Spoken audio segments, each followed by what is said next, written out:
इसी नल से पानी भरा करते थे। एक दिन जब एक भिखारी उस नल पर पानी पीने आया तो गांव वालों ने उसे भगा दिया। हे भिखारी, कहाँ चले आ रहे हो बे? नल की तरफ पीछे हटो बे, भिखारी कहीं के। हट। अरे बेटा, पानी ही पीना चाहते हैं, हम कौन सा तुमसे कुछ मांग रहे हैं। अबे हटो, ज्यादा जुबान न चलाना, नहीं तो देंगे एक कंटा। साला नल को गंदा करोगे का?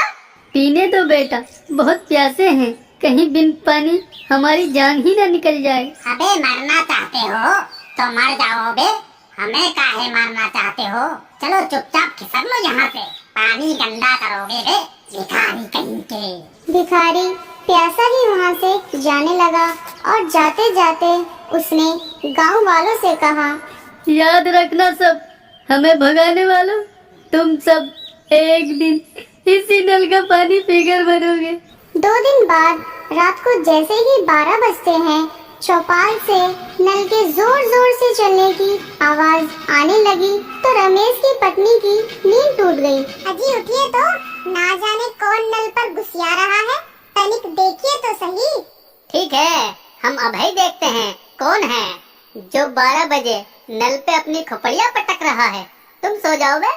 और रमेश जैसे ही नल के पास जाता है तभी नल से अपने आप पानी निकलना शुरू हो जाता है। ये देखकर रमेश घबरा जाता है और जैसे ही रमेश पीछे मुड़ता है उसे नल का भूत पकड़ लेता है। कौन हो? हमें छोड़ दो, हमने तुम्हारा काम बिगाड़ा है बे। पहचाना नहीं का बे, हम वही भिखारी हैं जो तुम्हारी वजह से प्यास से तड़प तड़प के मर गए थे, मगर हम तो कब पानी पिलाएंगे बे। और वो भूत रमेश का सर पकड़कर नल से निकल रहे पानी से लगा देता है और ज्यादा पानी पेट में जाने की वजह से रमेश का पेट फट जाता है और वो मर जाता है। अगली सुबह सब नल के पास पड़ी रमेश की लाश को देखकर घबरा जाते हैं। हे भगवान, ये क्या हो गया? हम तो लुट गए रे। अगली रात जैसे ही 12 बजते हैं, चौपाल से नल के चलने की आवाज आने लगती है और आवाज सुनकर महेश की नींद टूट जाती है। अबे कौन है बे? रात के 12 बजे नल का घंटा बजा रहा है, तेरी प्यास हम बुझाते हैं बे। और महेश जैसे ही नल के पास पहुंचता है, भिखारी का भूत प्रकट हो जाता है। तुम कौन हो और काहे हमारी जान के दुश्मन बने हो?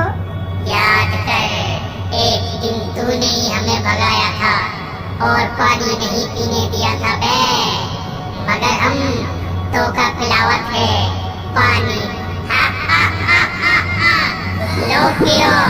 और भूत महेश को भी ठीक उसी तरह मार देता है जैसे रमेश को मारा था। और महेश की चीख सुनकर गीता की आँख खुल जाती है और गीता जैसे ही चौपाल का डरावना दृश्य देखती है, वो डर की वजह से बेहोश हो जाती है। सुबह महेश की पेट फटी लाश देखकर सबको अपनी चिंता होने लगती है।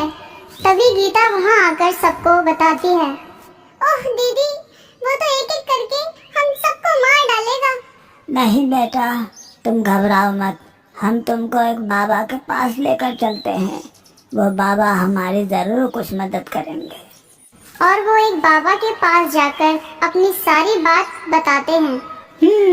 हम सब समझ गए, उन दोनों पापियों ने उस भिखारी को पानी नहीं दिया था, वो बेचारा प्यास से मर गया, इसीलिए अब वो सबको पानी पिला पिला कर मार रहा है।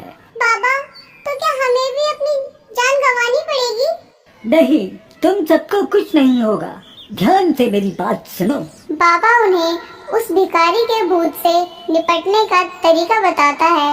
सब रात होने का इंतजार करते हैं और जैसे ही रात के 12 बजते हैं, चौपाल से नल चलने की आवाज आने लगती है।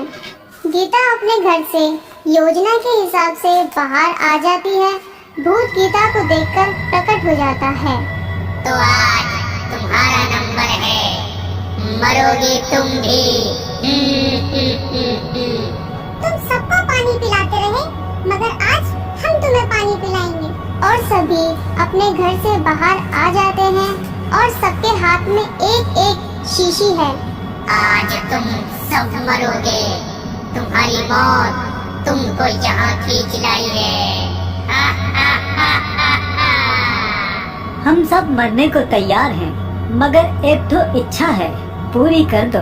हाँ, हमारी इच्छा पूरी कर दो। कहो, क्या इच्छा है तुम्हारी? हमको अपनी असली सूरत दिखा दो। और जैसे ही भूत भिखारी के रूप में आता है, सब एक साथ अपनी अपनी शीशी खोलकर उस पर गंगा जल छिड़क देते हैं और गंगा जल से भूत जलकर राख हो जाता है और भिखारी की भटकती आत्मा को शांति मिल जाती है। रमेश और महेश ने गलत किया। सुनो गांव वालों, हमें हमेशा प्यासे को पानी पिलाना चाहिए।